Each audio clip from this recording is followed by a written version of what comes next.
Bismillahirrahmanirrahim. Assalamualaikum warahmatullahi wabarakatuh.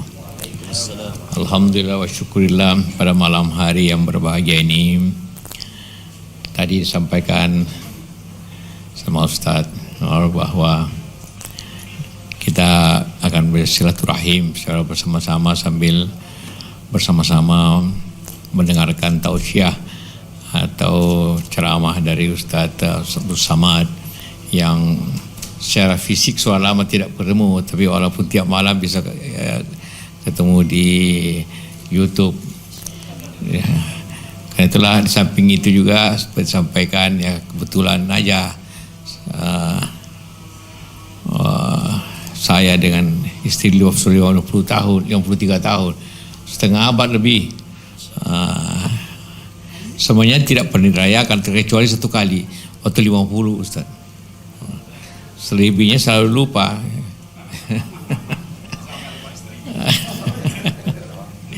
Tapi alhamdulillah pada malam ini kita akan mendengarkan tausiah tentu ya berbagai masalah yang kita hadapi dengan Ustaz Abdul Samad. Alhamdulillah pada dewasa ini suasana walaupun suasana apa itu dalam keadaan epidemi, tapi tetap kita menjalankan ibadah kita dan juga memakmurkan ibadah kita. Terima kasih. Wabillahi taufiq wal hidayah. Wassalamualaikum warahmatullahi wabarakatuh. Saya persilakan Ustaz. Iya, makasih banyak Puang. InsyaAllah kita mendengarkan kajian dari guru kita Ustaz Abdul Samad. Kita dengarkan dulu pembacaan ayat suci Al-Quran oleh Qari Nasional Ustaz Miftah. Falyatafaddal Ustaz.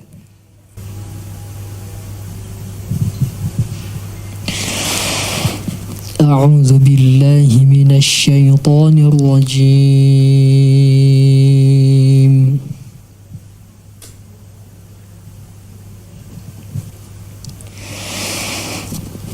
بسم الله الرحمن الرحيم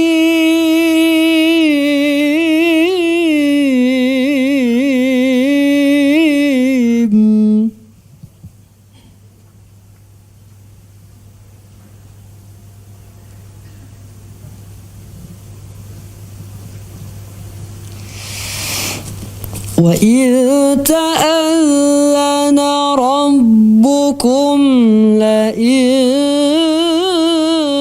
شكرتم لأزيدنكم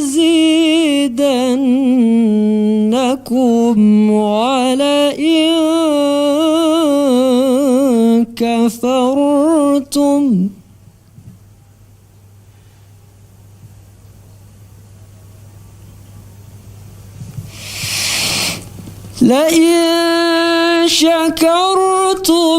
لأزيدنكم ولئن كفرتم إن عذابي لشديد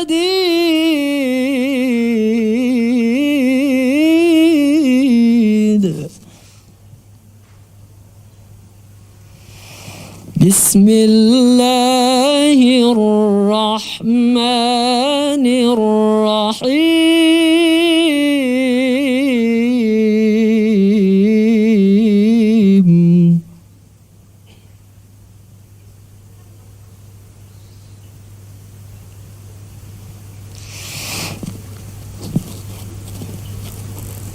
هو الله الذي لا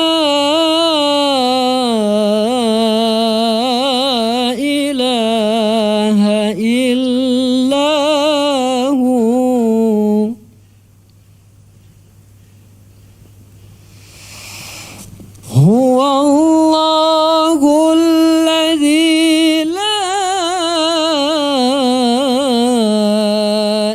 إله إلا هو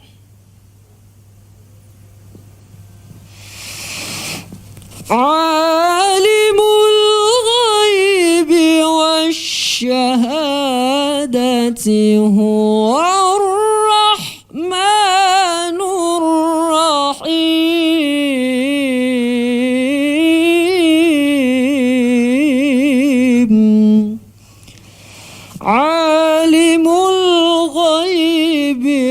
الشهادة هو الرحمن الرحيم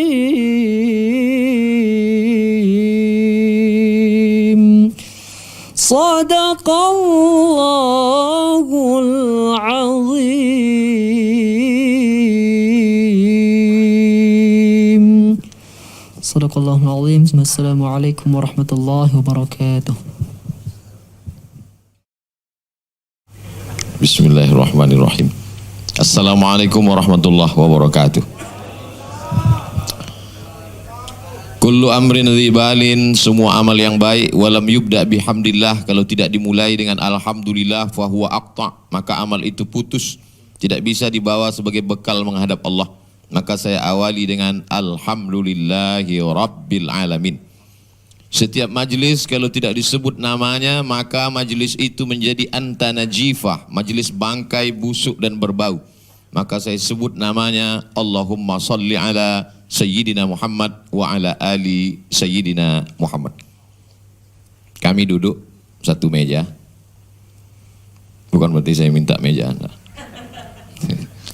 Ada Pak JK, ada Prof. Komarudin Hidayat, kemudian saya.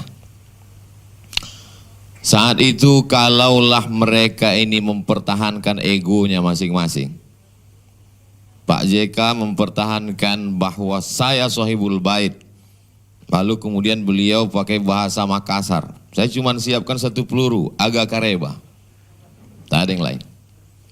Andailah Profesor Komarudin Hidayat waktu itu mempertahankan egonya, saya guru besar, saya rektor Universitas Indonesia Islam Internasional, lalu beliau pakai Jawa, maka saya hanya cuma berapa 2-3 peluru, pripun kapari apik, wis pirang dino ora teko kene.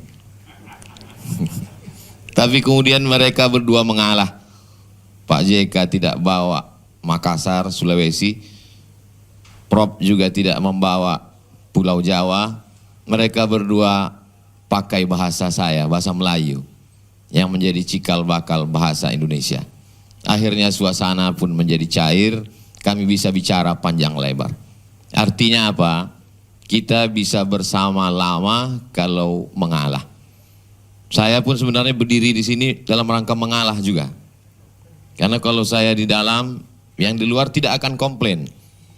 Karena mereka segan dengan Pak JK. Tapi nanti di komen YouTube-nya. Oleh sebab itu maka Nabi SAW pun mengajarkan itu. Ketika Nabi dengan pasukannya yang begitu besar, dia tidak dalam keadaan lemah waktu itu. Dari kota Al-Madinah Al-Munawwarah, 500 km, naik kuda, 8 hari 8 malam sampai ke Makkah. Sebelum masuk ke Makkah ada satu tempat namanya Hudaibiyah. Peristiwa itu terjadi tahun ke-6 Hijrah. Ketika itu orang musyrik Makkah tidak memberi masuk. Muhammad dan rombongan jangan masuk, kecuali kalau mau tanda tangan perjanjian ini. Maka terjadilah perjanjian yang disebut dengan perjanjian Hudaibiyah. Di situ tertulis jelas Muhammad Rasulullah, Muhammad utusan Tuhan. Lalu kemudian apa kata Nabi? Ali, buang Rasulullah itu, tulis saja Muhammad anak Abdullah. Saat itu Nabi mengalah. Bukan berarti dia kalah, dia berkata aku bukan utusan Allah, dia tetap utusan Allah, tapi demi kedamaian. Maka ditulislah di situ Muhammad anak Abdullah. Toh pada akhirnya dia juga diakui semesta alam sebagai Muhammad Rasulullah sallallahu alaihi wasallam. Jadi Pak JK dalam sejarah yang saya paham, yang saya tahu, yang saya baca, yang saya dengar, memang dapat mendamaikan banyak hal. Konflik saudara-saudara kita di Sumatera, kemudian konflik di Sulawesi, bahkan terakhir bersama Dewan Masjid Indonesia di Istiqlal itu saya hanya ketemu dengan Pak Saf, wakil Dewan Masjid Indonesia. Saya tanya, Pak JK kemana Pak? Mendamaikan yang berkonflik di pulau sana. Tapi ketika kemarin acara webinar, saya tanya Pak JK, Bapak kan selalu bisa mendamaikan, ini bisa nggak didamaikan? Kata Pak JK nggak bisa. Kenapa? Karena COVID tidak bisa mau berdamai. Oleh sebab itu kitalah yang mengalah. Makanya sebenarnya saudara-saudaraku, ini bukan kasta-kastaan yang di dalam mulia, enggak. Insya Allah semua yang di luar nih masuk surga. Begitu menyenangkan hati mereka, Pak. Tapi ini adalah dalam rangka kita mengalah dengan COVID. Bukan berarti kita kalah sebelum vaksinnya ditemukan. Memang kedatangan COVID ini sudah hiruk pikuk. Tapi tadi kata Prof, nampaknya setelah 6 bulan berlalu, Maret, April, Mei, Juni, Juli, Agustus, saya memang melockdownkan diri. Dari mulai Maret sampai hari ini. Inilah kunjungan saya yang pertama keluar dari Pulau Sumatera, naik pesawat. Tapi Bapak Ibu jangan khawatir, jangan takut, saya sudah lulus rapid test. Dulu, sebelum ada COVID, itu kalau ada orang pakai cadar, dia menjadi pusat perhatian. Saya perhatikan itu di mana-mana, di acara tabligh akbar, di seminar, di kampus. Kalau dia pakai cadar, orang akan memandang ke sana.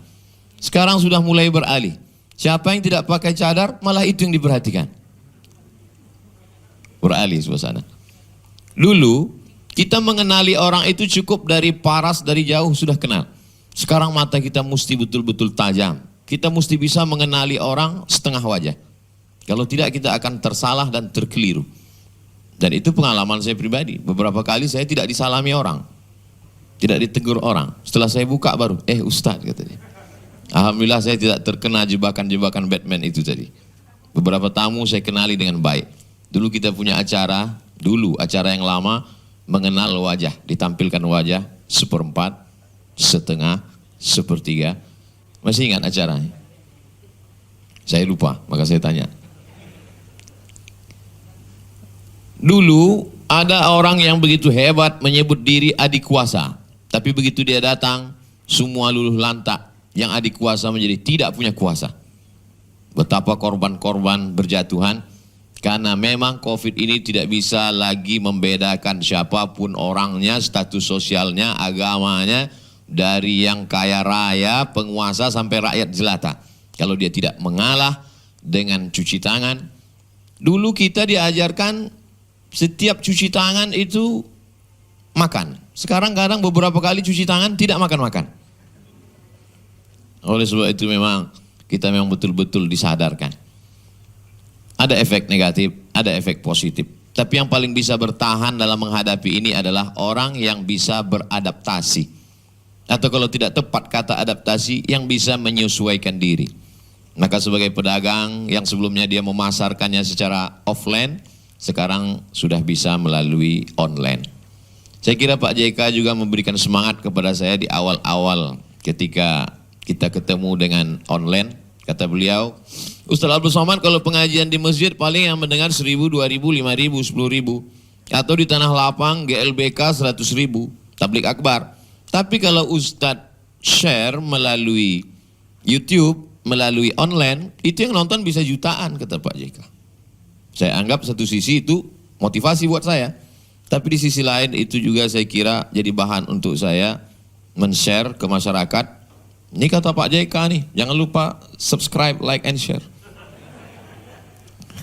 Betapa kita bisa memanfaatkan sarana prasarana ini. Lagi-lagi kata kuncinya, keywordnya adalah bagaimana kita mengalah dengan keadaan.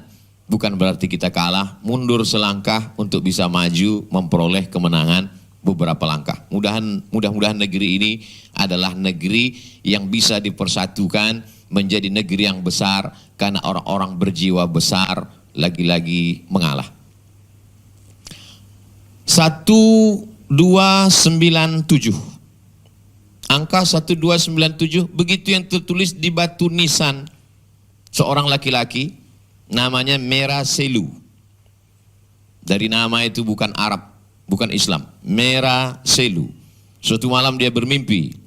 Dia lihat datang seorang berjubah bersorban, meludah ke mulutnya. Dan ketika terbangun dia bisa membaca Al-Quran.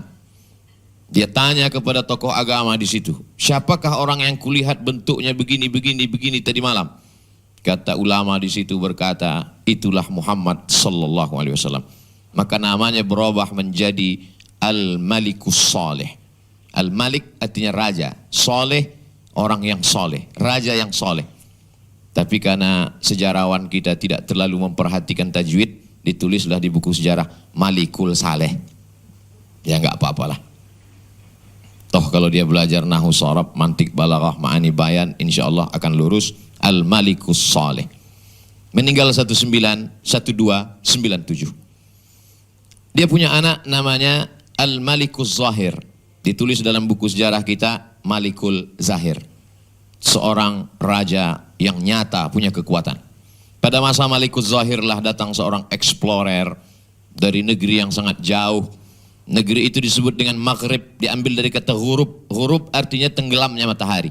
Karena waktu itu mereka belum tahu ada negeri lagi di seberang sana yang disebut dengan Amerika. Kalau kita tegak di tepi laut Samudra Atlantik, petang di depan Mausoleum Makam Muhammad V, ayah dari Hasan II yang sekarang cucunya Muhammad VI, cucunya sekarang menjadi raja Muhammad VI, ayahnya Hasan II, kakeknya Muhammad V, dan nanti penggantinya Hasan III. Jadi namanya itu aja diganti-ganti. Kalau kita tegak di depan makam itu menghadap ke arah matahari tenggelam, memang kelihatan seperti matahari itu ditelan oleh Samudra Atlantik. Maka negeri itu disebut dengan Maghrib, negeri tenggelamnya matahari. Lalu kemudian datanglah seorang laki-laki dari negeri itu, dan kebiasaan dia sebelum dia berkeliling dunia, dia tawaf dulu di Makkah. Tawaf dulu berkeliling Ka'bah, setelah itu dia sa'i, lalu kemudian barulah dia melanjutkan perjalanan. Ditulisnya dalam 2 jilid buku berjudul Rihlah Ibni Battutah, explorer, perjalanan seorang petualang muslim bernama Ibnu Battutah. Di buku itu dia ceritakan, aku sampai ke sebuah negeri. Negeri itu bernama Samudra. Samudra, orang kita menyebutnya Sumatera. Dan di situ aku bertemu dengan seorang raja. Mereka menggunakan kuda dan gajah. Ulama-ulama dihormati dan dimuliakan. Yang sedang dia ceritakan adalah kerajaan Islam di atas pucuk Pulau Sumatera. Dan disitulah dia lihat bagaimana hukum-hukum Islam dijalankan menurut syariat Islam. 1297. Lalu kemudian wali-wali Songo di Jawa. Beliau sampai juga ke Pulau Jawa saat itu. Bagaimana bercerita Ibnu Battutah, ketika aku sampai di Pulau Jawa, aku bertemu dengan seorang raja yang tidak pakai baju. Lalu kemudian dia panggil seorang pengawalnya, budaknya, sahayanya. Dia beri pisau. Lalu kemudian dia suruh hambanya itu menusuk dirinya dengan pisau. Hai pembantuku, tusuk dirimu dengan pisau. Maka saat itu juga pembantunya itu menusuk dirinya dengan pisau dan mati di depan Ibnu Battutah. Lalu kemudian Ibnu Battutah ditanya oleh raja itu, adakah orang seperti ini di kampung halamanmu? Ibnu Battutah terdiam. Sesungguhnya raja itu sedang ingin berkata, aku berkuasa terhadap nyawa dia. Lalu kemudian tradisi itu menjadi hilang pada tahun abad ke-15. Datangnya para wali-wali Allah yang kita kenal dengan Wali Songo. Saya sampai ke makam Al-Malikus Saleh di Aceh, dan dibawa sahabat saya pula ke Surabaya. Ziarah kami ke makam-makam Wali Songo. Satu persatu kami datangi untuk ngalap barokah, untuk mengenal sejarah, untuk membangkitkan lagi semangat dakwah. 14 sekian Pulau Jawa diislamkan. Lalu kemudian ada seorang yang amat sangat hebat. Kalau Aceh tadi 12, Wali Songo 14, beralih kepada 16. 16 sekian itulah seorang Sultan Agung membuat sebuah tempat penetapan hukum. Pengadilan itu disebut dengan mahkamah yang di samping masjid. Masjid biasanya dibuat emperan, kita menyebutnya emperan, serambi. Kalau seorang arsitek itu mengerti hukum Islam, pasti masjid itu dia buat serambi. Kenapa? Karena menurut mazhab Syafi'i, maaf beribu, maaf ibu-ibu, perempuan yang dalam keadaan haid tidak dibenarkan masuk ke dalam masjid, maka dia duduk di serambi. Lalu kemudian setelah selesai sholat dibuatlah pengadilan di situ, maka mahkamahnya disebut dengan Mahkamah Pengadilan Serambi. Di serambi itulah ditetapkan dari mulai hukum ekonomi, politik, perselisihan, pertikaian, konflik dan berbagai macamnya. 16 sekian. lalu kemudian sampailah 18. 12, 14, 16, 18 Belanda membuat KUHP, KUHD, Kitab Undang-Undang Hukum Pidana, Kitab Undang-Undang Hukum Perdata, Kitab Undang-Undang Hukum Dagang. Lalu kemudian hukum Islam dikebiri, dikerdilkan menjadi kecil saja, hanya terkait dengan hukum rumah tangga, harta warisan, dan kemudian tolak, rujuk, li'an, zihar, dan lain sebagainya yang terkait, yang dikenal dengan salah satu jurusan di Fakultas Syariah di UIN disebut dengan jurusan Ahwal Syakhsiyah, hukum terkait dengan hukum keluarga. Lalu kemudian sampailah pada kemerdekaan kita 17 Agustus 1945. Raja-raja Melayu dari mulai atas, Aceh di atas, turun ke bawah, Langkat, sekarang masuk Sumatera Utara, turun ke bawah, Kerajaan Melayu Delhi Medan, puncaknya ibu kota Medan, Sumatera Utara, turun lagi ke bawah, Kerajaan Serdang, Asahan, berbatasan dengan Riau, sampailah ke tempat negeri kami di Riau, Siak Sri Indrapura. Kemudian turun lagi ke bawah, Kerajaan Melayu Jambi, turun ke bawah, Merayu Palembang, sampailah semuanya. Mereka semuanya menyerahkan kekuasaan. Khusus Riau pada tahun 1946, Sultan Salim Qasim II menemui Presiden Soekarno di Yogyakarta. Kami berdaulat sebagai orang Melayu, menyatakan diri bagian dari Negara Kesatuan Republik Indonesia. Lagi-lagi kita bisa bersatu kalau kita mengalah. Apakah mereka menjadi pengkhianat agama dengan menyatu dengan Indonesia? Tidak, karena mereka yakin dan percaya bahwa menjalankan Islam tidak akan hilang dengan menyatu dengan Indonesia. Ketuhanan dengan menjalankan syariat Islam bagi pemeluknya. Tapi saat itu yang dihadapi bukan hanya musuh Belanda, Jepang, komunis. Tapi saudara-saudara kita di timur merasa ini kata-kata syariah ini mungkin karena ketidaktahuan, ketidakmengertian. Ketika A.A. Maramis ditanya, apakah saudara-saudara terganggu dengan kata syariat ini? Tidak, kata beliau. Karena beliau faham, beliau tahu bahwa syariat Islam ini kalau dijalankan hanya untuk orang Islam.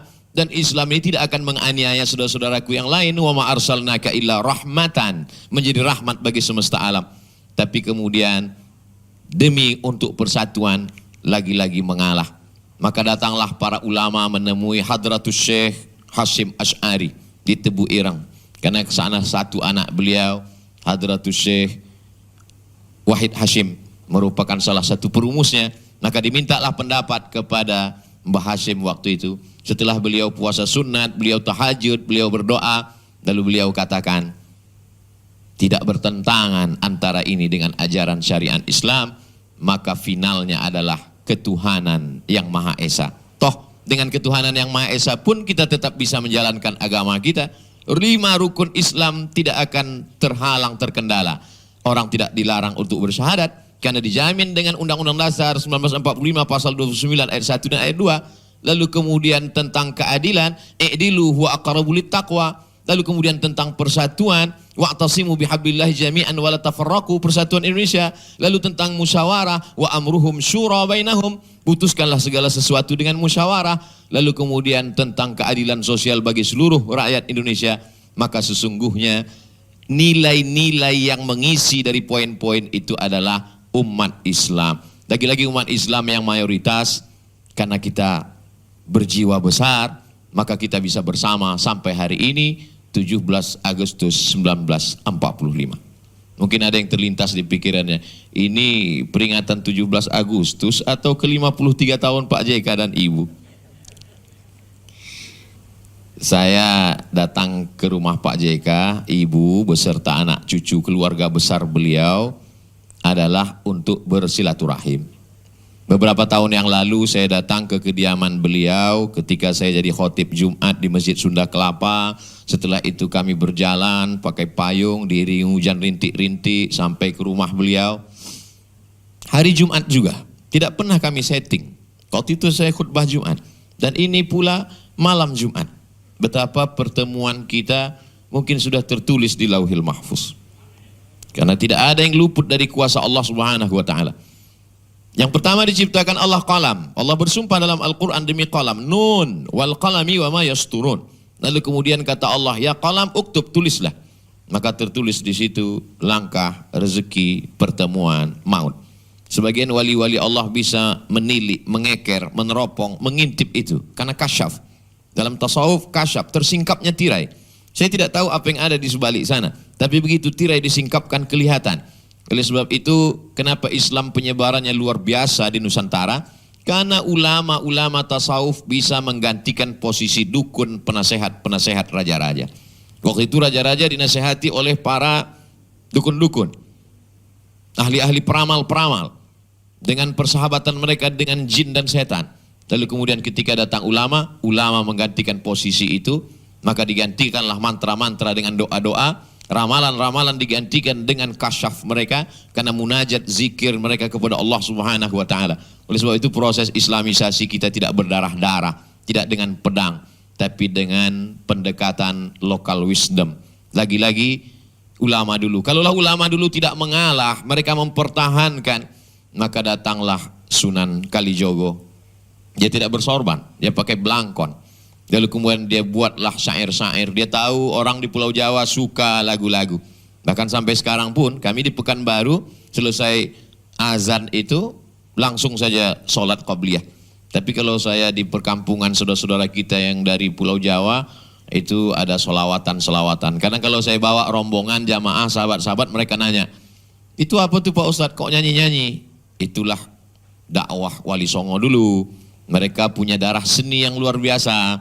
Mereka bisa robah itu solawat dengan lantunan-lantunan yang tidak pernah terdengar di Makkah, tidak ada di Madinah, tidak ada di Maroko, tidak ada di Mesir. Tapi kreasi mereka yang luar biasa.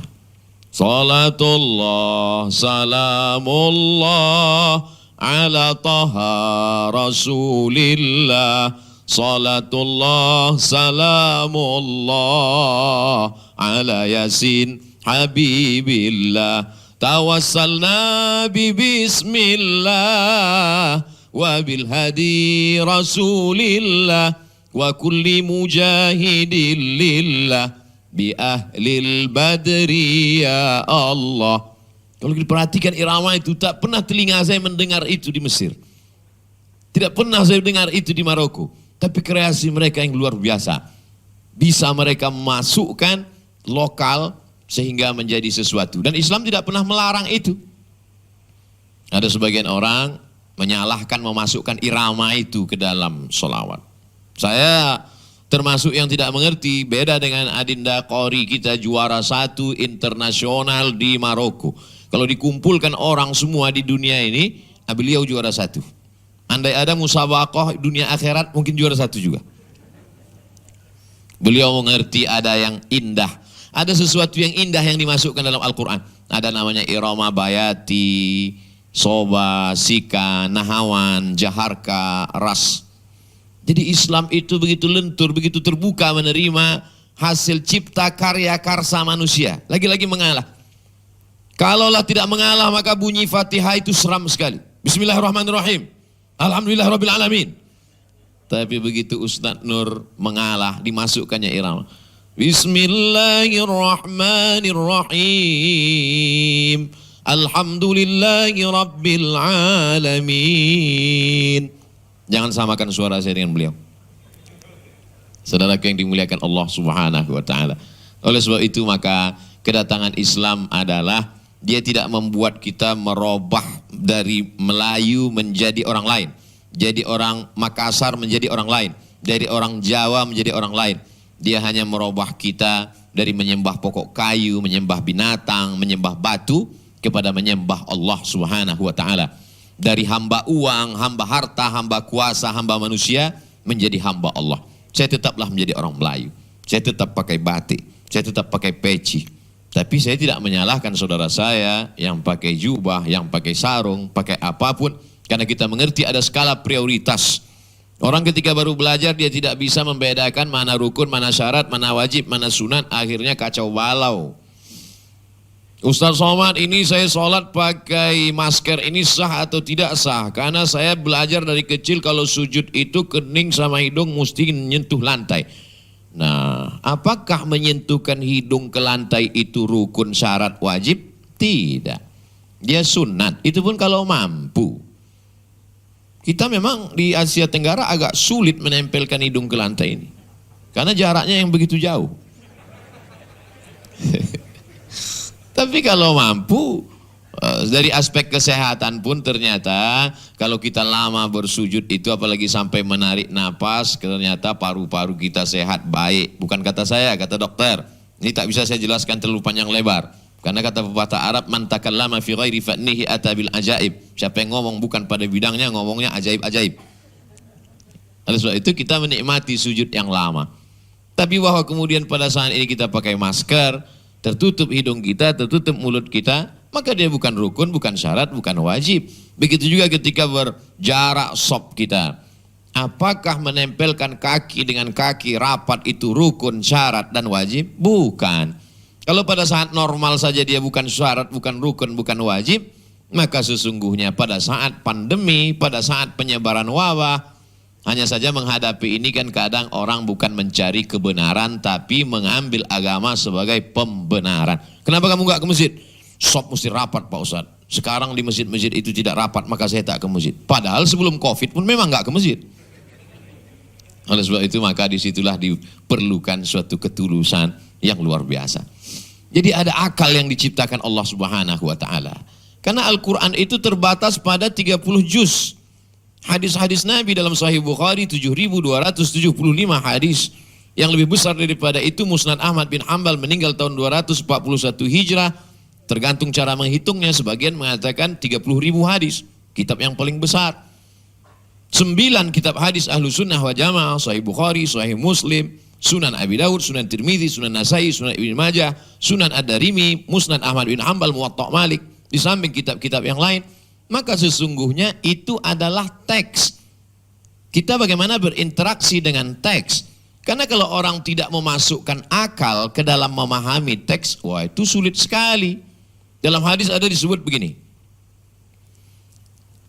Jangan kamu buang air kecil menghadap kiblat atau membelakangi kiblat.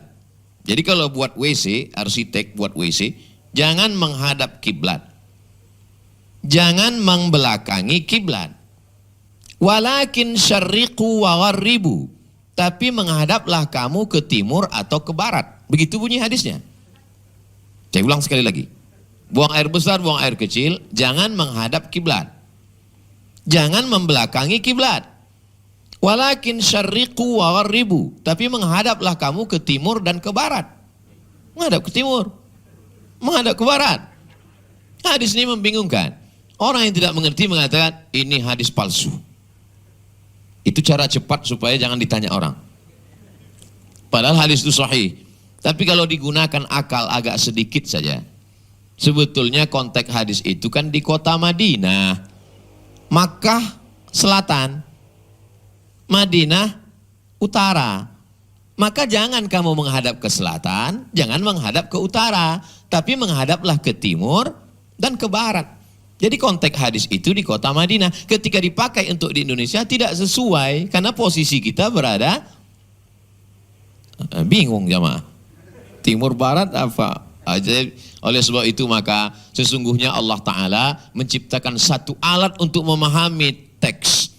Kaifa nata'amal ma'an nas? Bagaimana kita berinteraksi dengan teks? Ma asfalal ka'baini finnar. Kain, jubah yang di bawah mata kaki masuk neraka. Dipahami ini secara teks, akhirnya nanti kalau ketemu sama orang lihat mata kaki semua. Dulu kalau ketemu sama orang lihat wajahnya, sekarang mau lihat wajah, wajah tertutup, lihat mata kaki. Padahal yang dimaksud Nabi SAW itu bukan tekstual, tapi kontekstualnya saat itu adalah memang jubah-jubahnya raja-raja Romawi, raja-raja Persia waktu itu di bawah mata kaki semua. Mereka kalau pakai jubah itu panjang sekali ke belakang dan mereka amat sangat bangga kalau jalan makin panjang jubahnya makin hebat, semua makin berdecak kagum. Mereka ini senang sekali kalau kita lewat, semua sekeliling itu seperti melihat kucing. Hebat. Jadi sesungguhnya yang ingin dipesankan Nabi dalam teks itu adalah jangan sombong. Makanya Abu Bakar datang melapor kepada Nabi SAW. Ya Rasulullah, ya saya ini kain saya, jubah saya lewat ke bawah gimana? Kata Nabi, anta lasta minal khuyala. kamu kan nggak sombong, jadi nggak apa-apa, kata Nabi Shallallahu Alaihi Wasallam. Oleh sebab itu dikombinasikanlah antara hadis teks ini dengan pemahaman. Maka kata Imam Nawawi dalam kitab Syarah Sahih Muslim, Al-Minhaj Syarah Sahih Muslim Ibn Al-Hajjaj, dijelaskan juga oleh imam besar dalam kalangan mazhab, bahkan bukan mazhab Syafi'i, yaitu kitabnya Imam Asy-Syaukani, judulnya Nailul Autar. Juga disebutkan dalam kitab Subulus Salam, Syarah Bulughul Maram, ditulis oleh Imam As-San'ani. Dijelaskan juga oleh ulama besar Al-Azhar bernama Syekh Atiyah Saqar dalam kitab Fatawa Al-Azhar. Disebutkan juga oleh Syekh Yusuf Al-Qardawi dalam kitabnya Kaifana Ta'amal Ma'as Sunnah, bagaimana kita berinteraksi dengan sunnah. Jadi tidak bisa kita pahami satu teks, lalu kemudian kita telan bulat-bulat, kita terjemahkan, maka akan lahirlah pemahaman-pemahaman secara tekstual yang akan menyesatkan, bahkan menimbulkan konflik. Padahal hari ini orang beragama itu kan ingin mencari ketenangan. Dia sudah sibuk dengan hiruk pikuk masalahnya di kantor. Lalu kemudian di jalan juga dia menghadapi macet yang luar biasa. Tapi alhamdulillah Pak JK, saya beberapa kali ceramah ke rumah Pak JK itu nggak ada macet sama sekali. Karena providernya double. Orang sudah punya masalah besar di kantor. Lalu kemudian di jalan juga dia punya masalah besar. Dia ingin ke masjid itu mencari ketenangan. Ternyata di masjid pun juga terjadi ikhtilaf. Dari mulai masuknya saja sudah ikhtilaf. Di mana letak ikhtilafnya? Dari bismillahnya aja udah ikhtilaf. Yang satu bismillahnya jahar. Bismillahirrahmanirrahim. Yang satu bismillahnya sir. Bismillahirrahmanirrahim. Terjadi konflik berkepanjangan di Indonesia. Nahdlatul Ulama jahar, bismillahirrahmanirrahim. Muhammadiyah sir, bismillahirrahmanirrahim. Bagaimana menyelesaikan ini Pak Ustadz? Saya pulang dari Maroko. Maroko pakai mazhab Maliki, enggak baca bismillah sama sekali. Alhamdulillahirabbil alamin. Ternyata saya bukan menyelesaikan masalah, menambah kekacauan. Membuat mazhab 3. Lalu yang jalan solusi yang bagaimana menyelesaikan ini? Lagi-lagi mengalah. Saya secara pendidikan menjadi sekretaris Lembaga Bahsul Masail Provinsi Riau Nahdlatul Ulama 5 tahun. Tahun berikutnya karena kesibukan saya mengundurkan diri. Saya pakai mazhab Syafi'i, saya ketua masjid. Di masjid saya sampaikan ke imam, kalian pakai mazhab Syafi'i. Bismillahnya jahar. Bismillahirrahmanirrahim. Tapi saya ceramah di Masjid Muhammadiyah 4 tahun. Masjid Akramunas Universitas Riau 4 tahun. Dan tidak sekalipun saya mau jadi imam. Setiap saya diminta jadi imam, batu. Kenapa? Karena saya tidak mau, lagi-lagi saya mengalah.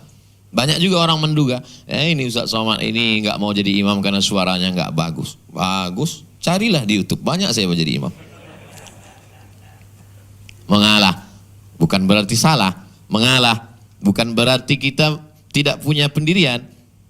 Karena masalah bismillah sir dan jahar adalah perbedaan furu', bukan dalam masalah usul dasar.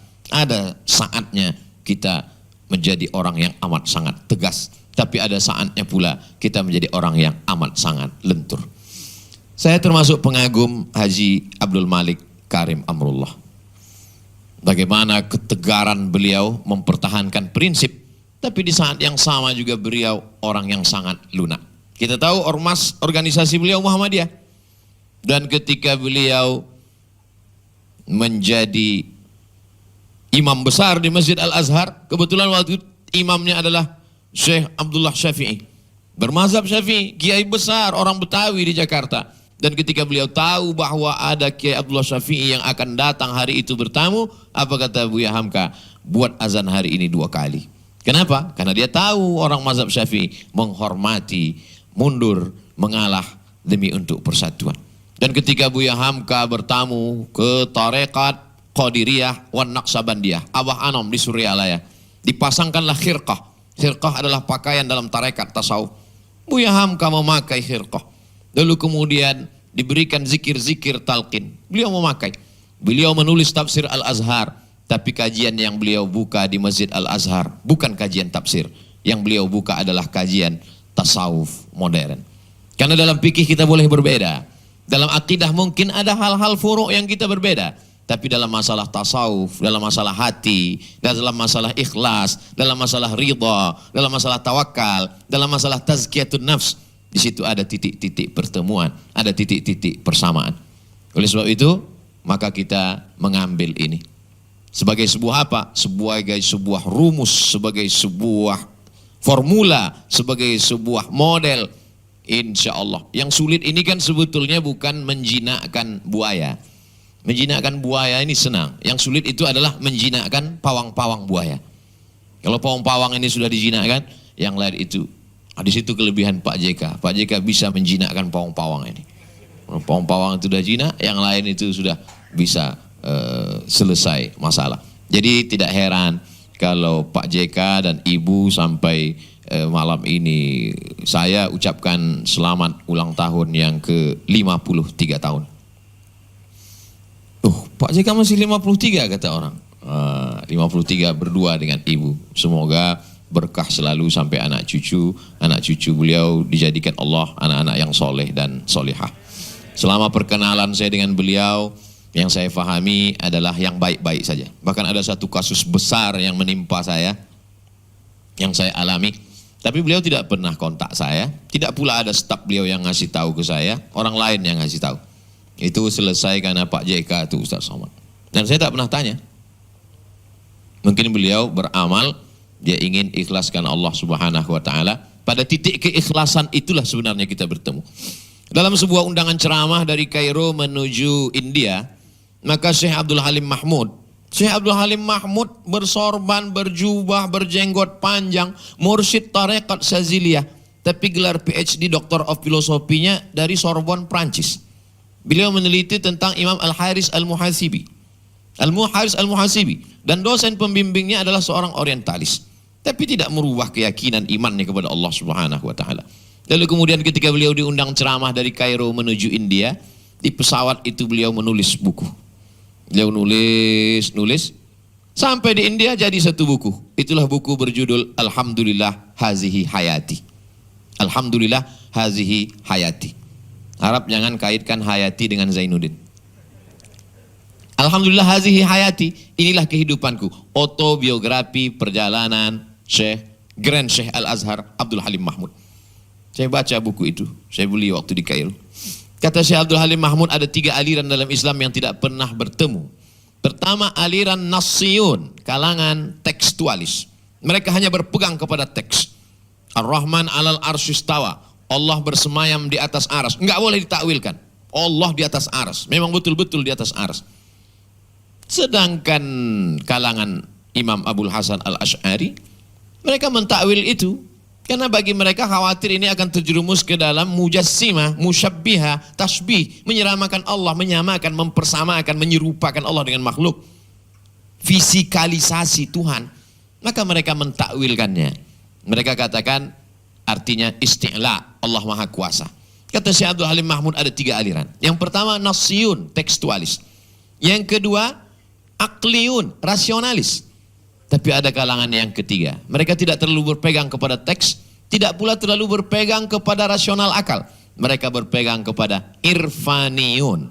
Mereka riyadhah, menahan makan, banyak puasa sunat, mereka berzikir tahajud, dan mereka menunggu ilham. Karena wahyu sudah terputus dengan putusnya kenabian Nabi Muhammad sallallahu alaihi wasallam. Habis.